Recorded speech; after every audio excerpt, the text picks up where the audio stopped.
Hello, hello, hello. And do you want to boost your brand awareness? Well, that is our topic for today. Welcome to the Marketing, Branding and Getting the Sales Show. I'm here today with my co-hosts, Jess and Stephen. Before we dive into today's topic, let's just do some quick introductions. So, Jess, off you go.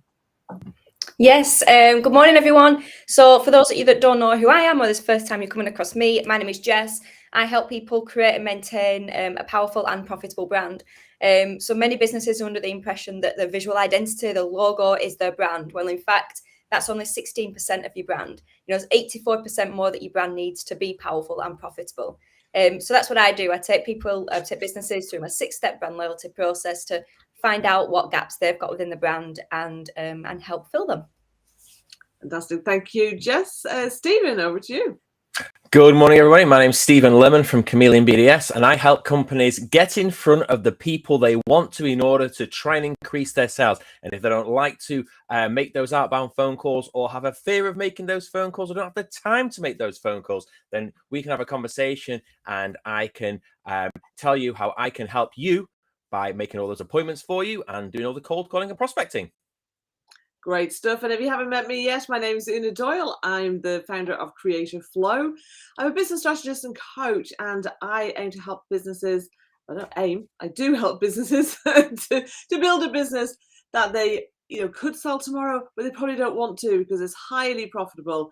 They and team members are in creative flow, so they get to have more fun and freedom, and they get to make more of an impact in the world. So if you want to know how I can help you to double your profits in only 47 minutes, DM me or comment below, and I will send you the details on how to do that.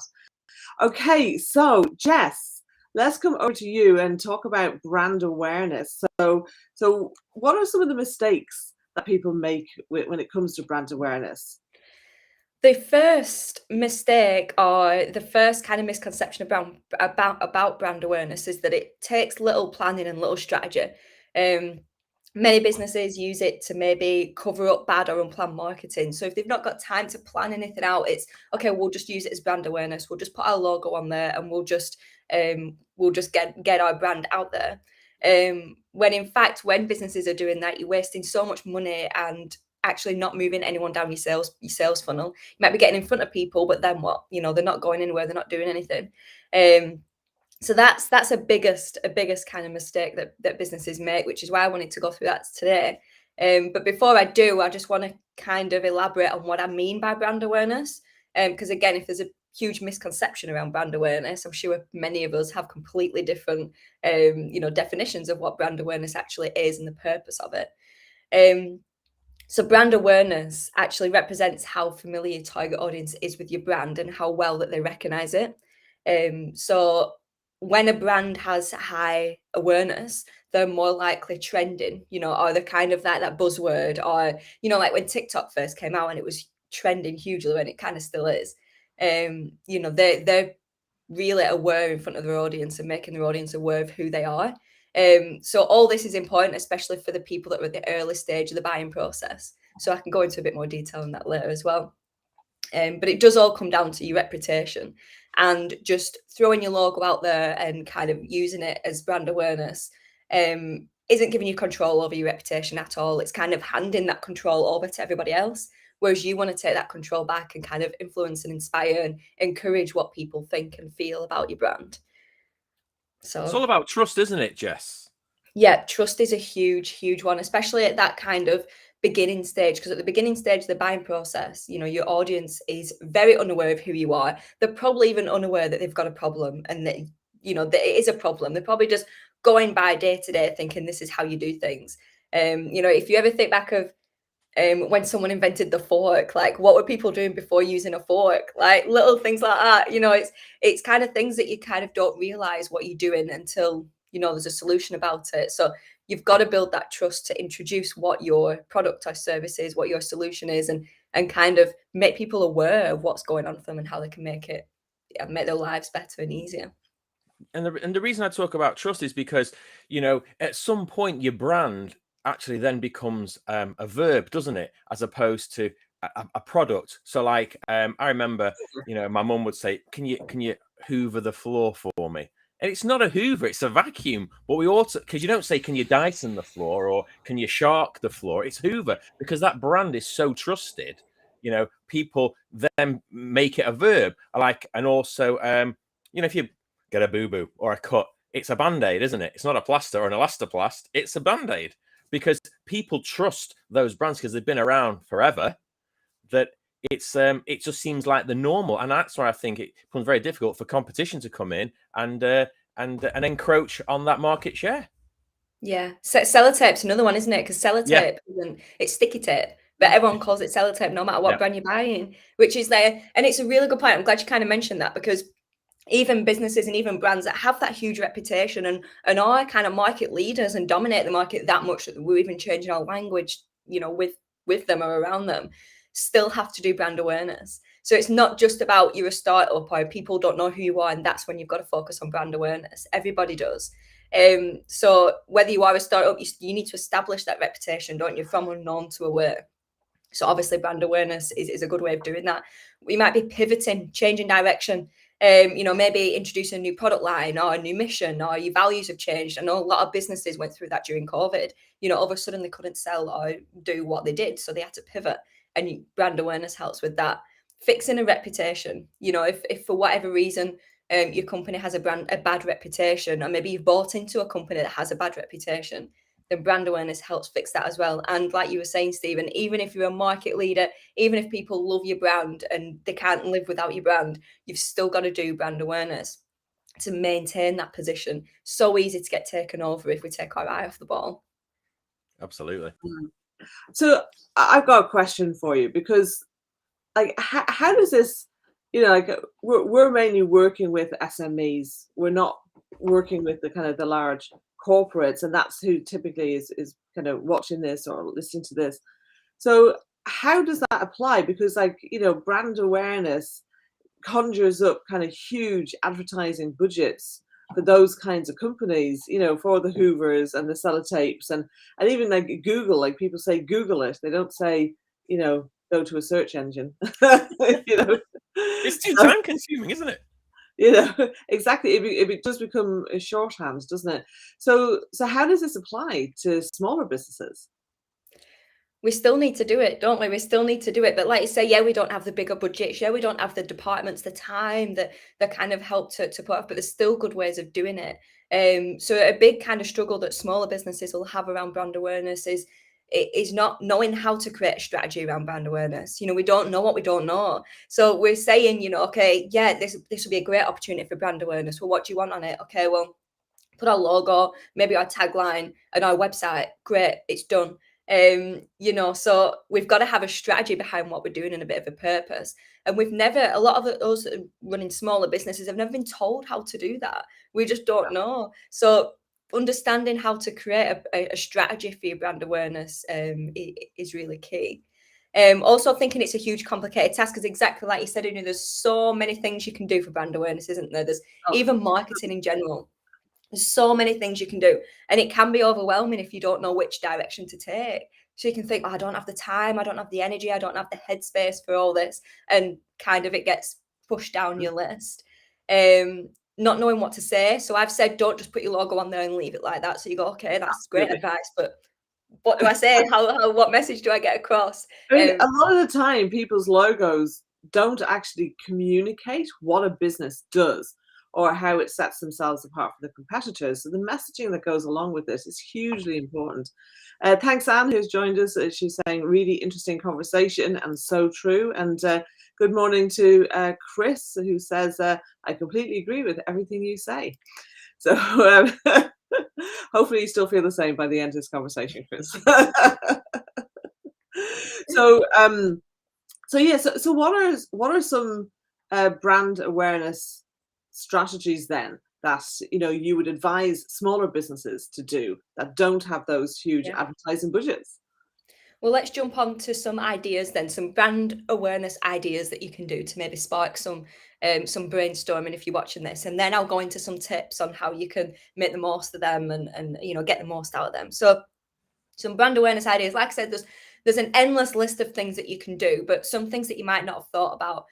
One might be a core marketing kind of campaign. You know, whether that's creating a bundle with someone, whether it's advertising each other to each other's customers or clients, whatever you're doing, kind of just promoting each other. So a co-marketing campaign will help you do that. Again, having a strategy behind that. And you don't necessarily have to have the same product or service to do that. You don't necessarily have to both have a food product or a drink product, or you know, have a particular service. Red Bull and GoPro, I think they did a co-marketing campaign maybe over the past few years. An energy drink and a camera, completely different products, but then they have the same target audience. So each other already has access to speak to the target audience. So that's what you've got to think, you know, okay, who is already speaking and communicating with who I want to be part of my brand, and how can we buddy up to do something that gives high value to them people. But again, think about what's kind of a low time, low cost for you as well, and what could be high value for the customer. So a co-marketing campaign, one idea. I like that, you know, when you talk about the GoPro and Red Bull, I can see that even though they're very different products, you can see their audience would be the same. Like I think they have a lot of brand values in common, probably. Yeah, So the archetypes are very similar.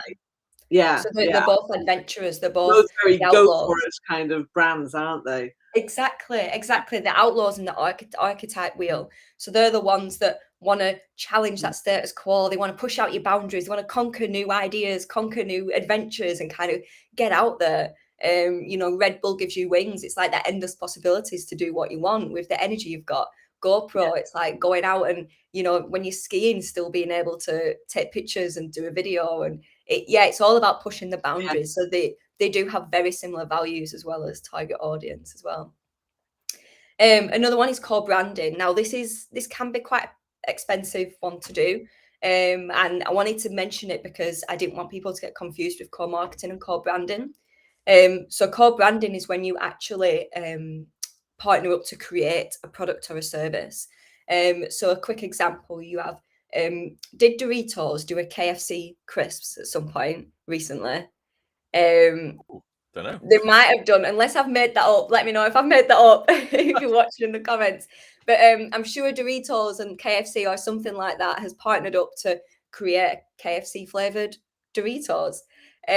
So that's completely different to co-marketing, because you invest in budget, time to create a new product or a new service if you're a service-based business. So don't jump straight into branding. Try a co-marketing campaign with that business first. So I wanted to differentiate the two because I didn't want people to go, oh, co-marketing, okay, well, I'll create a new product or service, and then you're wasting a lot of time, budget, and resources doing that. Referral schemes. Another great way. So some of us might be part of a networking group where we've got referral partners. Some of us might already be part of, have partnerships with other similar services, but really utilizing them partnerships and coming up with some referral marketing schemes. That's another great way to build brand awareness. Sponsorships as well. But again, making sure that they're a really good fit. Don't just, as soon as someone comes and go, oh, we need a sponsorship for this, and you go, yeah, I'm on it. Yeah, I'll do it. Think, is this really in line with my brand? Is this really where my audience is at? Do they really want to see me here? Like, really consider, is it the right fit? Rolex do a lot of sponsoring, but you don't see them in the banners behind a football match. You'll see them in F1's kind of the Golf Open days. They've started sponsoring, I think, like opera houses and theatres as well now. So not that they're saying, oh, we're too good for that, but they know that their target audience, people who are buying a Rolex, are probably more likely watching the F1 or playing golf rather than watching a local football match. So thinking, where is your audience hanging out? Also ads, whether it's digital, so social media, Google, whether it's printed ads, magazines, anything like that. When you do these things, make sure that your ad has a message to it. The amount of times I flick through magazines, I see social media ads that don't have a message or a call to action or anything. They're just kind of just putting them out there, and people might be, oh, that's great, but what do I do? I need to do something. I'm inspired to do something. And I gotta tell you, I was at the cinema the weekend watching, great film by the way, Mrs. Harris Goes to Paris. And so I was there with a friend, and one of the ads, I think, oh yeah, it was Pepsi Max. And I watched this ad, and I turned to my friend and I said, that ad is terrible. And she said, I was just thinking the same thing. Now, I know we might not be the audience for that ad, but it just was like, there was no message behind it. It just, to me, it was real kind of creativity over substance in terms of, like no messaging that actually was in any way meaningful or was going to tap into the hot buttons of their customers, so yeah. It's so easy done as well, because when we're involved in our brand and in our services and in our products, it's common knowledge what the message and what the gains and all, what the frustrations are. So we forget to communicate it. We want the new exciting thing. When I come to tips, I've got some great ways that you can figure out what that message can be. So social media, organic social media, build that community, encourage people to actually engage. The amount of companies that have a big audience, a big community, but they might have 5 likes on the post, they might have a couple of comments, they might have no comments. Encourage engagement. It only takes a quick question to ask what your audience is going through and involve them in what you're saying. My dog is sleeping on the sofa. This is not another brand awareness tip, but he's starting to snore and he's starting to do that, like when they're running in their sleep. So if you hear background noise, that's what we can't hear it. I've got a few more quickly. You've got flyer dropping, so going around kind of posting flyers. A lot more people are doing this now. I think since only past 6 months, I've been hearing businesses saying, "Oh yeah, we've tried that and it's worked." But posting flyers into people's letterboxes. Now again, very similar to ads, you can quite easily just add to the noise when you do that, because how many times do you get pointless, kind of cheap flyers through your letterbox? I've had a couple. Do you know what? I might have it on my desk, which isn't planned, but it's a really good example. I had a flyer pushed through my letterbox, and it was for blinds and curtains. And it had a letter stapled to it, which looked handwritten. It was like the size of a Post-it note. And it was just kind of, "Oh, we're in your area. We've got a discount, let us know." And, it was something along that message. I thought it was handwritten. I was even like inspecting the paper to be like, how have they done this? And they've actually just written it once and copied and pasted and copied it, in the photocopier. Right. Yeah. So again, you don't have to sit there. It doesn't have to be time consuming. But something else they did that jumped out to me was they stapled a bit of material to it as well from a blind. Nice. So I was feeling the blind and I was seeing the colour of it. And just something so simple that, especially if you've got a product-based service, if not, if you're a service, think of the paper that you're putting it on. Is it thin? Is it going to rip easy? Or does it have a bit of texture to it? Is it going to spark any kind of interest? So that was a really good one. Networking. So a lot of businesses fall into networking and you think, right, okay, I've got to do 2 networking groups a week and I just have to attend. Again, you've got to have a strategy around your networking to build brand awareness successfully. The amount of times I see people attend groups and go, "I'm here just to build brand awareness. This is what I do," and then sit down. And it's like, well, you're not building brand awareness. You're just showing up and saying who you are. How can we engage with what you do? How can we be part of that? And events, shows, exhibitions, another great way to build brand awareness. So again, kind of a quick go through some ideas, but hopefully some of them you'd not thought about before or you didn't even know existed, and maybe you can start having a look into some of them. And I think it's great to share all these. The number of times I've spoken with small and medium-sized business owners that are just, it's like they're obsessed with social media. Now, I know we're here on social media today. I'm not saying that social media can't work and can't be very effective. Quite often when I do talk with people, they will say, "I've been watching your videos," or "I've been listening to your podcast," so that definitely does work. And there we go, podcasts, that's another one. Doing lives. Those are some more tactics that can be done.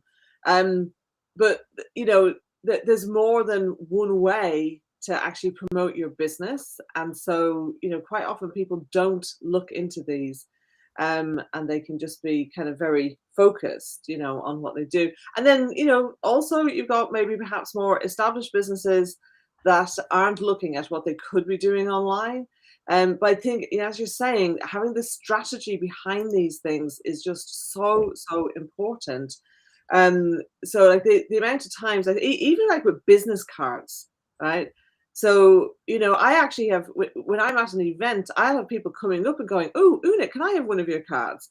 Because I have things at the back of each card is different, and so I've got different messages and quotes. I've got offers, free trainings. There's all sorts of things, on them. And so, people be like, "Oh, wow, what have I got?" And looking at each other's, when there's a group of us around that. So it's about having the strategy. What do you want people to do? What do you want people to know? Getting clear on all of these things is so important. A couple of things. Chris is just sharing that 2019 KFC launched a Doritos burger. So there we go. That's what it was. I got it the wrong way around, didn't I? But yeah, it's a good example of the two brands coming together. Exactly. And this tickled me. Chris also said, "I see Paddy as the brand ambassador for a sofa brand." There we go. Maybe we can get a sofa brand to sponsor us here, and you can have Paddy you and Paddy sat on the sofa. Jess, I've got a quick question for you. What are your thoughts on like market influencers for promoting the brand? I remember there was a woman a few years ago. She was all over Facebook. I think she was from like Yorkshire. She had a really strong accent, and she would promote like feminine products, and they were hilarious. But she like became the face of so many different products because she was promoting them all over social media channels. And because then you associate a face, don't you, on a person with a particular brand. Like there's one for Imperial Leather. There's the football pundit. Oh my god, his name's Chris Kamara. Was it Imperial Leather? And the guy on the horse. Do you remember that one? There was a guy on a horse on a beach for Imperial Leather. Look at me, look at the horse. Yes, remember that one? Spice, Old Spice. That was it, Old Spice, whatever it was. Yeah. Oh, okay. Yeah, sorry, Imperial Leather. It was the colour set red and white. But the people like that and just social media influencers, they can have a massive effect, can't they? I mean, there's agencies that specialize in how to work with different influencers. But you can also do it on a smaller scale as well. You can have like one of the clients I worked with, Lola Pops. It's a handmade children's clothes. So it's an e-commerce company, and so she has brand ambassadors. So she's done social media very well. She's built up a great group, very engaged, very loyal customers, and so she actually had people apply to be brand ambassadors and has used their children in her photography. And and they have, I think they have like affiliate links, and so when they share, they get to earn. And so I mean, affiliates, that's another way of partnering with other people as well. So we can take these strategies that are often used by bigger businesses and scale them down to work with our businesses. It just takes a bit of strategy, a bit of creativity to make it work and make sure that your money isn't wasted. And I see this a lot in like I don't have one. Here we no. Do I have one? Yeah, here we go. So I've got one of these things, the kind of local thing, and there's all these ads in them. And I always have a flick through, and just most of the ads are dreadful. Apologies, everyone who's advertising in here, but please talk to me. I can help you to get much better results from your ads, because they're often like what you were saying about Jess, about the networking, and it's like they're just showing up. But there's no messaging, there's no offers, there's nothing that would actually engage people or separate them from the competition, who are often advertising in exactly the same place. So I think for me, that's the thing, is that brand awareness on its own isn't enough. And I'm really pleased with the way you're talking about it, from my point of view. To I think a lot of marketing people out there just focus on the brand awareness and they're not talking about the strategy, they're not talking about the messaging or the call to actions or how to make things more effective. And I think that really lets people down, particularly, when they're a small business and they don't have a big budget. They can't blanket like, the kind of Coca-Colas and Pepsis of the world. They have to be highly targeted, highly specific, and really understanding their audience Yeah. to make things work, don't they? Yeah, definitely. Definitely. So I've got 7 tips then that can help you actually take that action. Before I do go into that as well, influencers, I wanted to, because exactly like you were saying, I wanted to, if even the word influencers sounds a bit scary, because sometimes I create a strategy for a client, and part of that strategy is getting influencers on board. And the face is kind of like, oh, you think, oh, pound signs, it's going to cost me a lot. I'm going to have to get someone off Love Island to wear my t-shirt or have my product, because that's the only influencers that we're in front of. But like you were saying, stripping it back. So when influencers is mainly a great strategy when you're new to our people aren't familiar with who you are. If you're established and you've got a great position, then your target audience is more the mass. You've got a mass target audience. It's kind of a lot more people, so you can have a lot more effective strategies and tactics. So influencers are mainly great for people are, the audience is still a bit unaware of who they are. So when you're kind of establishing that reputation and people aren't quite sure of your brand, you're familiar with who you are yet, influencers are a great way to get into them early adopters, them people that, like if you think of Apple, for example, now anyone and everyone will queue. Well, a lot of people will queue for miles and miles and miles to get the new iPhone. I pre-order, I when there's tickets going on sale for a famous band or an artist, people on Ticketmaster refreshing it, because they've already built that reputation. The mass audience is engaging with that. But before you get to that point, you've got to get in front of the early adopters, the people that find the new brands, the people that other people follow. And that doesn't have to be people that are on Instagram and you pay them thousands of pounds to look at your product. It can be journalists or local papers or just an expert in your field. So if you've got a pet food product, it could be a vet or someone nutrition, an animal nutritionist or something like that. So think outside the box with it, of not just, oh, what celeb can I get in front of, but what expert in my field can I get to talk about my business. So yeah, right, tips. So tip number 1, always have a call to action. Okay. Whether it's a sponsorship ad, your exhibition, whether you've got a big banner behind your stall, packaging, flyers, postcards, anything that you're doing, make sure it's a call to action. Tip number 2, your call to action doesn't always have to be an invitation to buy. So you don't, on everything, you don't always have to say, use this discount code, buy now, shop now. It can be as simple as scan this code, enter this competition, leave a review, like, comment, share on a post, take a photograph and share it with us, find out more. As long as it's an action, it doesn't matter what it is. So yeah, make sure that your call to action isn't always an invitation to buy. Tip number 3, so you can create a cheat sheet to find out what your call to action is going to be. Okay. If you want to know more about this, because this is quite, it can sound quite complicated when you're unfamiliar with it. So if you want to know more about this after we've talked, drop me a message. But you can quite easily create a cheat sheet which tells you what call to action you can do for different people along the buying journey. So to do that, all you have to do is figure out what that journey is for your target audience. So map it out from being completely oblivious to who you are all the way through to being a loyal customer. What touch points or what steps do they take? So they start to become familiar with your brand. They start considering your brand. They buy. They might repeat that purchase. They become loyal. So think about what kind of steps people take. Put that on the top of a table, and underneath that table, put thinking, feeling, and doing at the side. And I want you to brainstorm what would be your ideal customer, what they're thinking and feeling and doing through all them different stages. But then I also want you to do another table which shows what rejections are, the reasons people might not go through to the next stage. So if you have a lot of people that become familiar with who your brand is, but they don't end up buying, find out a bit of research about why and put that stuff in this table.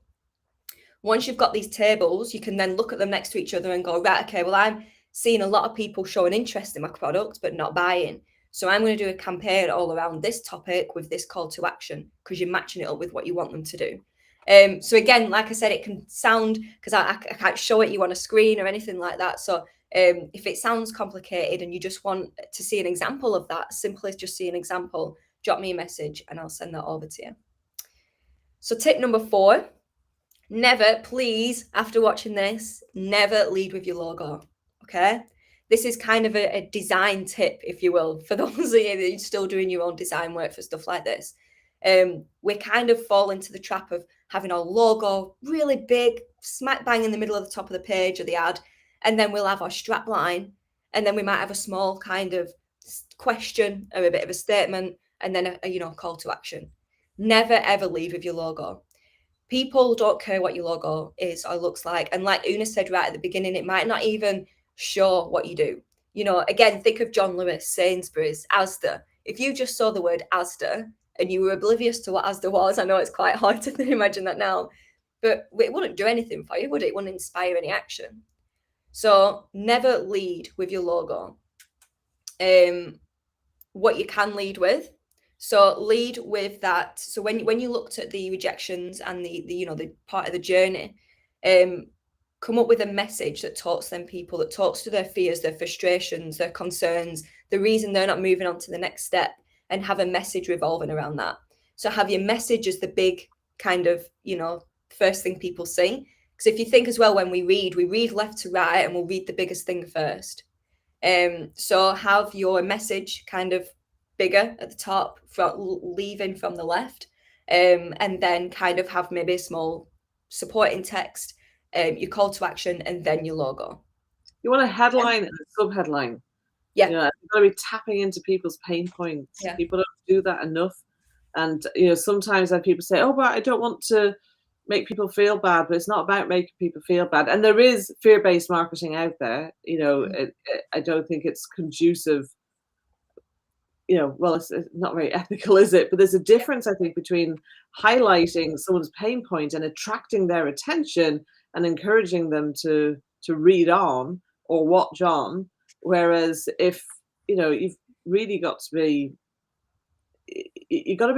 if someone doesn't think that something is relevant to them, they just switch off. In fact, they won't even switch on in the first place.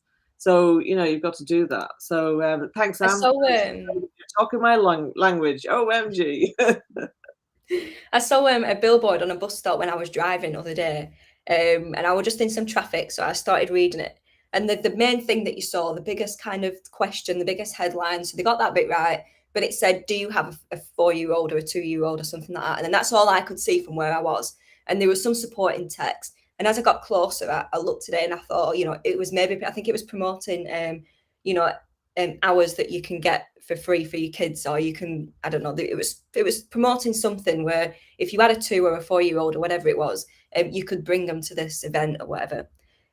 But do you have a 2-year-old kind of doesn't inspire anyone to do anything, does it? They might read it and go, yeah, I do, and walk off. It doesn't kind of encourage anything. But if they had a headline kind of talking about, how annoying it is to have your 2-year-old in the house and you just need a break, to get them somewhere and do something, then that's all of a sudden going to get people to go, oh my God, yeah, I need that now. I'm going to stop at this bus stop and read this billboard and get there. So yeah, be careful what that message is, but make sure you're always leading with it.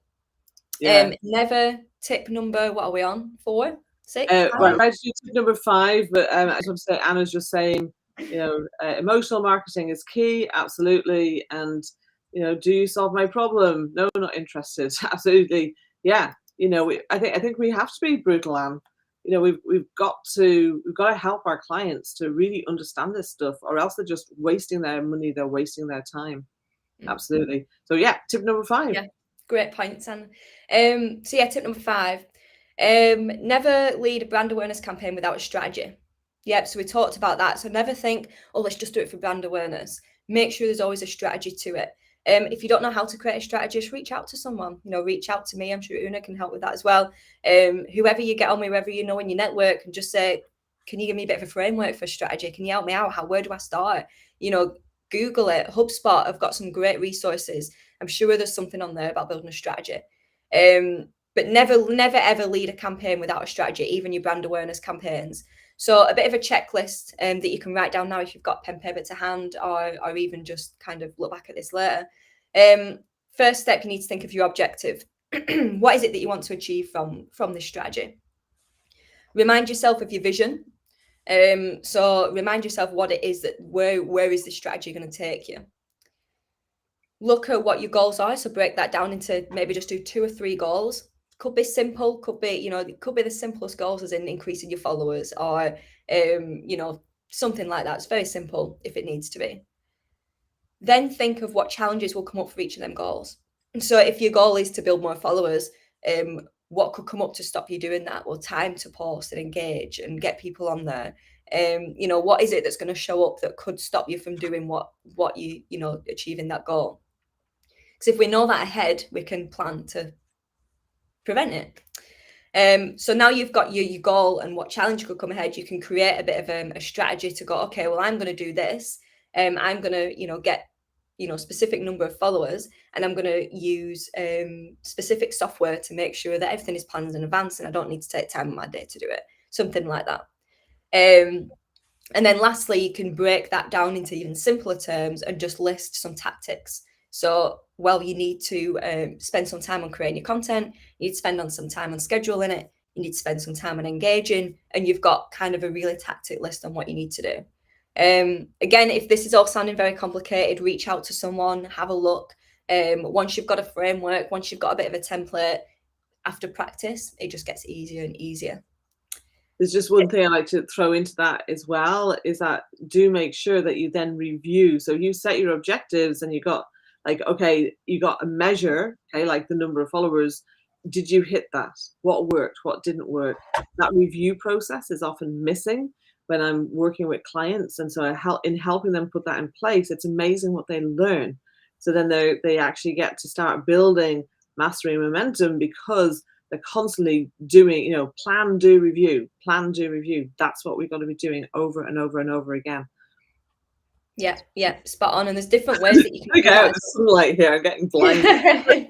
Apologies, folks. Let me just move the camera. There's so many different ways that you can review and measure it as well, because that was something else that I've not even mentioned, is that brand awareness is something that people aren't even measuring. Because how do you measure brand awareness? I don't know. What do I do? But exactly like you say, you know, reviewing them strategies is a great way to measure it. Having a CRM system, you can get a free one to start off with to add your information in there, track what part of that journey that you created for your cheat sheet, what part of that journey are people getting through and where they're coming off. Using codes in your referral marketing or flyers to track where they're coming from. Always ask, where did you hear about me? Who told you about me? How did you find out about me? Such a always ask that for people to do. Yeah. Track the deal stages, you know, so in your CRM, you can have the deal stages and you can see where people are dropping off, and you can contact them and go, oh, I know we were going to do this, or I know you were going to buy that, but what happened, you know, what happened, what came up, and let's have a chat and just find out about what's going on for people. So we're on to the 6th tip, delegate. Use your strategy. Now you've got a strategy, now you can delegate. It's not all in your head anymore. You're not the person that has to steer this and drive it and be there actually implementing it. Use your strategy to delegate and get people on board. And then that's where, you know, you can start tracking it as well. You can start making sure that campaign's actually working. So whether it's delegating it to staff, delegating it to a software, delegating it to a VA, a PA, delegate. You can't do it all yourself. No matter how much you're trying, you can't do it all yourself. And lastly, to kind of tie into that, be consistent and use your guidelines to do that. So whether you've done your brand before or created a brand before, you've more, well, I hope you would have received guidelines and then use them guidelines. A lot of the time they get pushed in a drawer somewhere or saved in a file on the computer and never looked at. When you're delegating, use your guidelines to be consistent. Great tips, Jess. Thank you very much. This has been like a webinar, okay? There's been so much information shared today. So do please make sure that you you know, go back through it if you need it. Like, these are here, they're sat, save it, you know, you can bookmark this and come back and revisit it. So, Stephen, anything to add or any questions from what Jess No, has you've been? got some great tips there. The 7 tips are amazing. And you know, tip number 2 for me was quite special. You know, it doesn't always have to be about buying. You know, I think people do tend to make that mistake. There are, you know, there are other ways to increase your brand awareness without, you know, Sell, sell, sell. Yeah, exactly.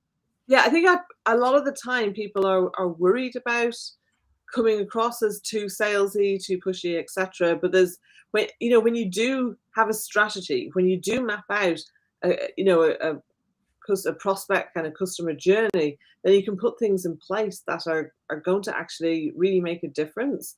And that you can have those different call to actions. You know, even just look at us when we're introducing ourselves. You know, I'm talking about, you want to find out how to do this, you know, I can send you a video. Jess says I'll send you this, that, and the other. So, you know, we can do those kinds of things where we're just helping to move people along, but we're adding value in the meantime. You know, it doesn't have to be buy, for sure. Yeah. Absolutely. Great stuff. Okay, well, look, I think it doesn't look like we've got any other questions right now. If you're watching this on the replay and you have a question, pop it in the comments or contact one of us directly. We're happy to hear from you, and we will, we'll get a little notification if someone comments, and we'll come back and answer your question. So thank you for being with us here today. Jess, thank you for sharing so much gold with us. And we're going to be focusing on sales next week. More details coming out. Make sure that you tap the bell to get notifications on our profiles, and you'll get to hear these. But we're here same time every week. So bye for now. Well done, Jess. Bye for now.